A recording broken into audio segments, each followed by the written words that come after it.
Most people believe strength is built by gaining more confidence, more certainty, more control. Miyamoto Musashi believed the opposite. He believed the unshakable mind is formed by what you remove, not what you add. By the time you understand this, much of what once disturbed you will already feel distant. Miyamoto Musashi was never protected by stability. He lived through war, poverty, isolation, and constant threat. He lost family, lived as a wanderer, and faced death more times than most men could endure. Yet history remembers him not for rage or fear, but for an almost unnatural calm. The question is not how he survived chaos, but why chaos could no longer reach him. This video is about Musashi's most unforgiving rule for becoming unshakable. A rule recorded at the end of his life in a short, quiet text called the Dokkōdō. The way of walking alone.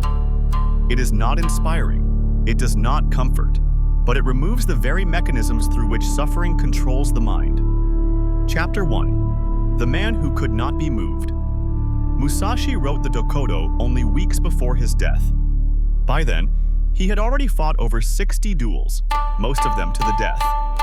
He had won not because he was faster, stronger, or more aggressive, but because his mind remained free when others collapsed under emotion. He understood something most never learn. Instability does not come from the world, but from attachment to how the world should be. The Dokkōdō contains 21 rules. They are short, severe, and unemotional. One of them stands above the rest. Accept everything just the way it is. This single principle dismantles the foundation of fear, resentment, and insecurity.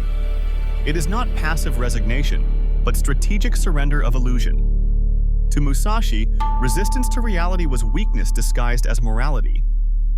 Complaining, hoping, clinging, or resenting were all ways the mind avoided discipline. The unshakable man does not argue with reality. He adapts to it instantly. Chapter 2. A Modern Life Under Pressure. Consider a modern man named Daniel. His life is not dramatic. He works hard, follows rules, and tries to do what is expected. Yet beneath the surface, he is constantly disturbed. A comment lingers in his mind for days. A setback feels personal. Uncertainty keeps him awake at night. Daniel believes his suffering comes from circumstances, from people who disrespect him, from outcomes that don't go his way, from instability he believes should not exist. What he does not see is that his mind is fighting a war against reality itself. Each time something unexpected happens, Daniel tightens internally. He asks why. He replays conversations. He imagines alternatives. His energy drains not because life is cruel, but because his mind refuses to release what has already occurred. Chapter 3. The Root of Being Shaken. Musashi would have recognized Daniel immediately. He would not criticize him. He would simply observe that Daniel is attached to outcomes, to reputation, to comfort, to being understood. Attachment is not desire alone. It is dependence. It is the belief that peace exists somewhere outside the present moment. In Zen, this state is described as a divided mind. One part experiences reality, the other argues with it. This internal conflict is where instability begins. You are not shaken by events. You are shaken by your refusal to let them pass. Musashi's rule is brutal because it removes the excuse to resist. Accept everything as it is does not mean approve of it. It means stop leaking energy into denial.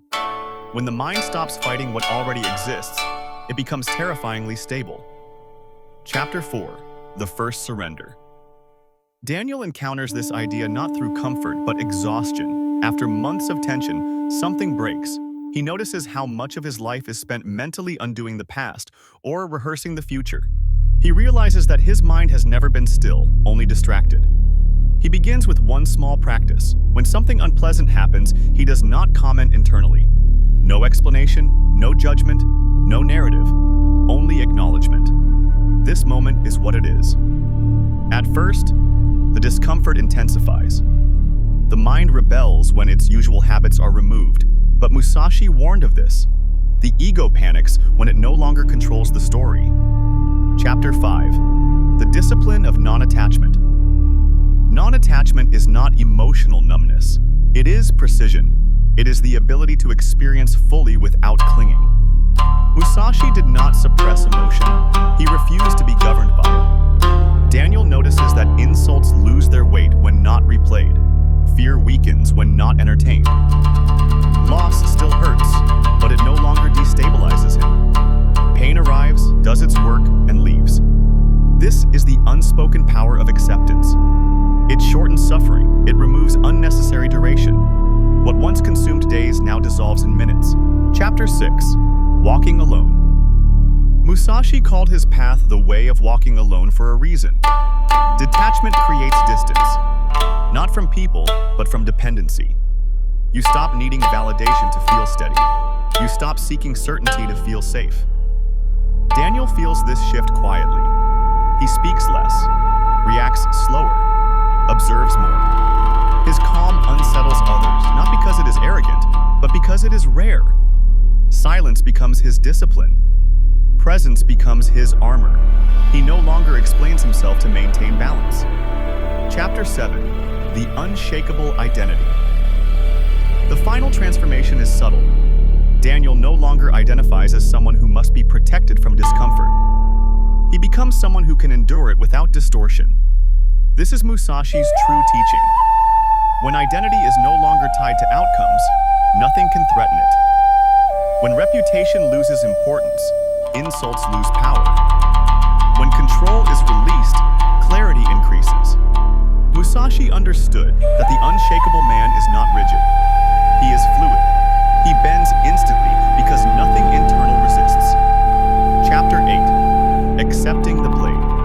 In battle, hesitation kills. Musashi trained himself to accept the blade before it arrived, not emotionally, but mentally. By removing fear of loss, he removed hesitation. Modern life offers different weapons, but the principle remains.